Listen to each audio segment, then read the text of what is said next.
bisa masuk ke sesi selanjutnya. Terima kasih banyak Dokter Monty atas segala ilmunya. Ya, makasih Teh. Nuhun, Dok.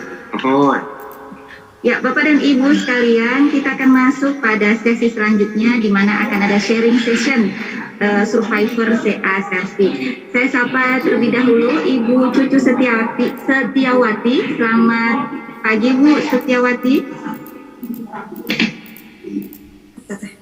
Bu Cucu Setiawati. Sudah bergabung ya Bu ya? Pagi Ibu. Baik Bapak dan Ibu, selanjutnya kita akan ada sharing session survivor CA Servi. Gimana Ibu kabarnya pada pagi hari ini?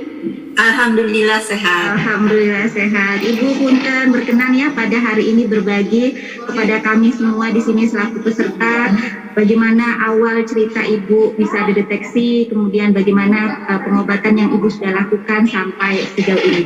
Mangga pada Bu Cucu kami persilakan. Assalamualaikum warahmatullahi wabarakatuh.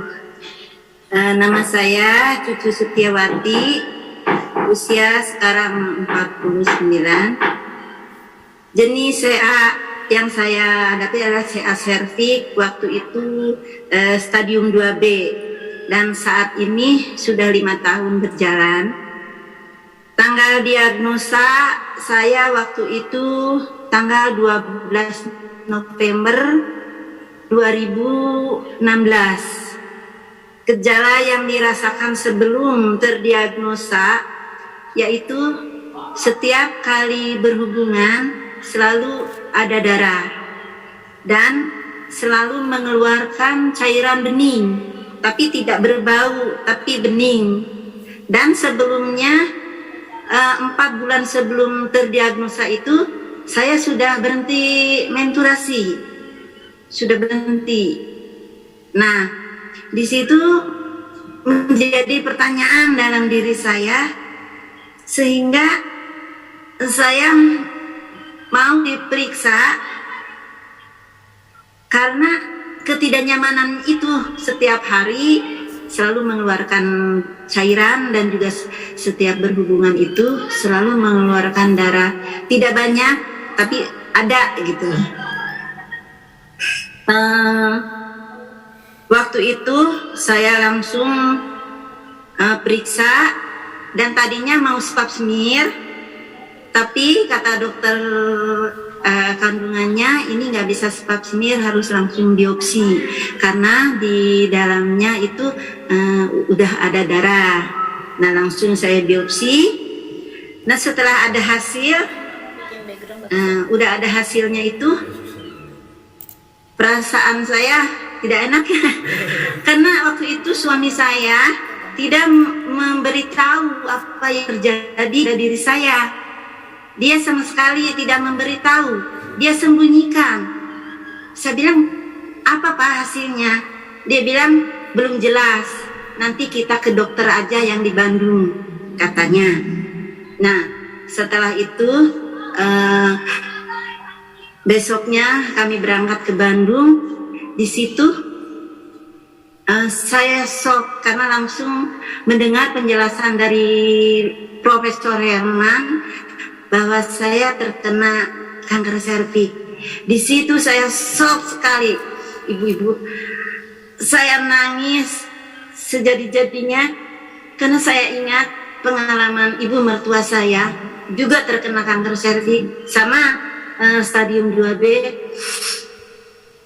Beliau dari pertama dibiopsi sampai tidak adanya, sampai meninggalnya hanya 4,5 bulan. Nah di situ saya, ya Allah, apa mungkin umur saya juga sama seperti ibu mertua saya? Bagaimana dengan anak-anak saya? Saya bilang di situ saya berkeinginan untuk berlanjut, untuk berobat. Dan saya sangat berterima kasih sekali kepada keluarga yang sangat begitu mendukung. Begitu saya terkena, tahu bahwa kena kanker serviks, semua keluarga tidak ada yang tahu. tidak ada yang dikasih tahu, cuma suami sama saya, apalagi bapak mertua saya. Saya takut shock mereka, karena pengalaman ibu mertua saya juga begitu, karena beliau itu mungkin sudah tua. Jadi kami menunggu pengobatan di rumah sakit Hasan Sadikin, belum juga ada cuma periksa-periksa aja, belum ada tindakan, keburu dia meninggal. Nah, suami saya tidak mau begitu. Kebetulan suami saya juga dari tenaga kesehatan, jadi dia itu bertanya terus, mencari keterangan kepada yang lain, kemana yang cepat memberikan tindakan kepada istrinya. Nah, langsung di situ saya berobat langsung ke kliniknya Prof. Herman. Di situ saya langsung ditindak, harus kemoterapi. Saya waktu itu disuruh kemoterapi 3 kali. Tetapi setelah saya selesai kemo,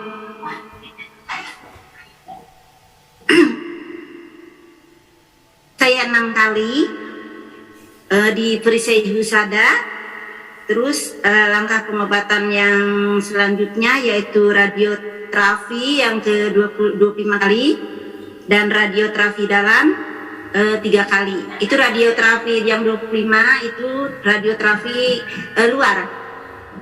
Perasaan waktu itu setelah kemo, perasaannya sehari setelah kemo tidak terasa apa-apa. Cuma 2 hari setelah kemo itu sakitnya luar biasa. Dari pinggul sampai ke ujung kaki itu terasanya pegel semua, sampai saya tidak bisa berjalan. Sampai saya dirawat. Kemo yang pertama dan yang kedua saya dirawat, tapi yang untuk selanjutnya sudah tahu karena sakit karena kemoterapi itu karena waktu. Kalau sudah seminggu dia berkurang dan berkurang, sudah 1 minggu dia sudah membaik kembali, cuma hanya lemas dan mual aja. Terus bagaimana menghadapi semua itu, ya saya sabar dan ikhlas saja. Saya berjuang untuk sembuh dan tidak memakan makanan yang mengandung banyak santan, terutama saya pasok buah-buahan aja ya Bu, karena kalau yang di kemo itu kebanyakan kukunya itu menghitam, karena saya baca-baca harus banyak makan buah-buahan terutama pisang. Jadi alhamdulillah dalam diri saya tidak ada, cuma itu aja jadi kebas aja kukunya tapi tidak menghitam. Terus gaya hidup saat ini setelah terdiagnosa dan menjalani pengobatan dan terapi, gaya hidupnya sekarang saya jalani adalah makan yang teratur, hindari makanan yang berlemak, berolahraga yang ringan seperti jalan kaki, dan seringnya senamnya juga tidak senam seperti aerobik ya Bu, karena saya tidak kuat. Saya olahraga senam seperti senam Mahatma aja.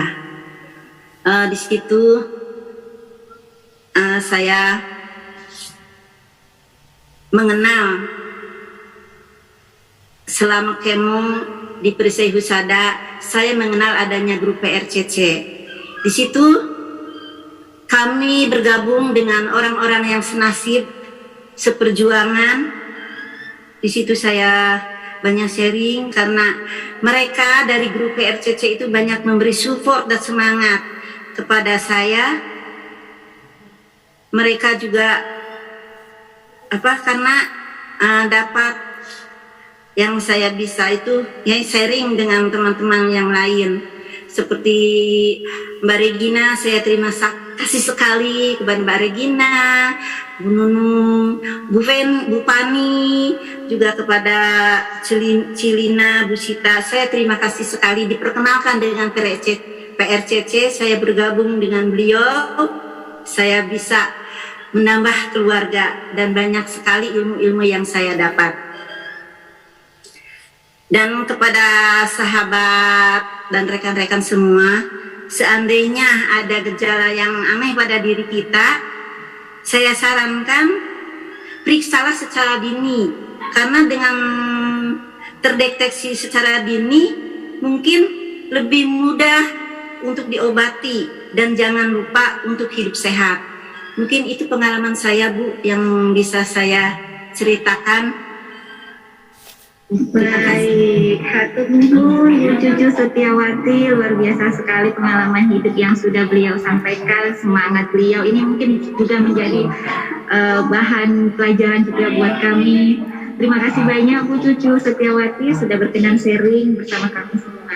Ya, Bu Cucu, punten, ini mungkin ada hal yang ingin Ibu sampaikan, Ibu sarankan kepada ibu-ibu semua warga Kota Bandung, khususnya yang hadir pada hari ini, Bu. Kira-kira apa pesan yang ingin Ibu sampaikan?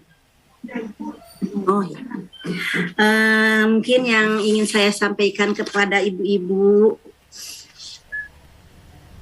mungkin kita harus bisa menjaga kesehatan untuk kalau misalkan terjadi yang aneh kepada diri kita, segeralah periksakan secara dini.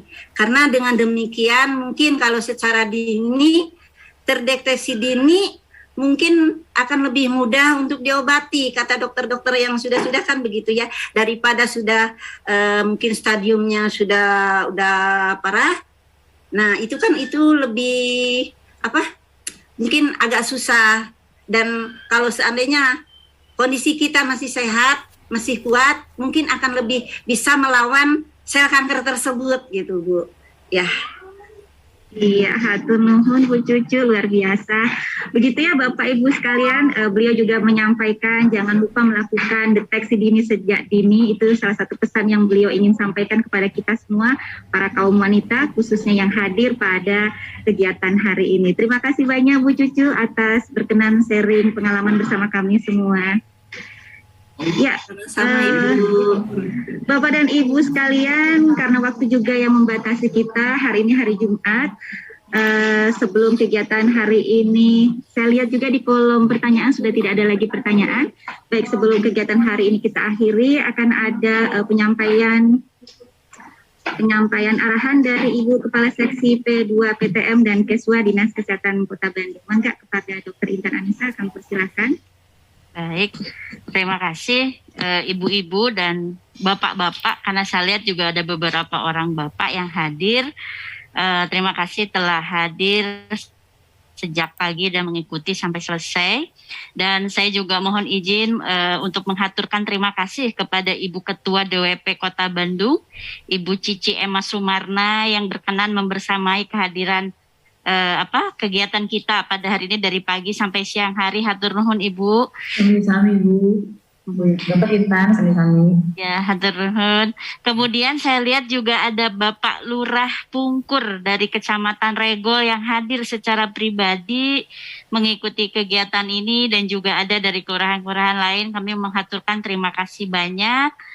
Harapannya apa yang sudah disampaikan oleh para narasumber kita sejak tadi pagi sampai siang hari ini bisa memberikan tambahan wawasan dan pengetahuan, dan bukan hanya itu, tetapi juga membuat kita semakin menyadari bahwa kesehatan diri kita ini sangat penting.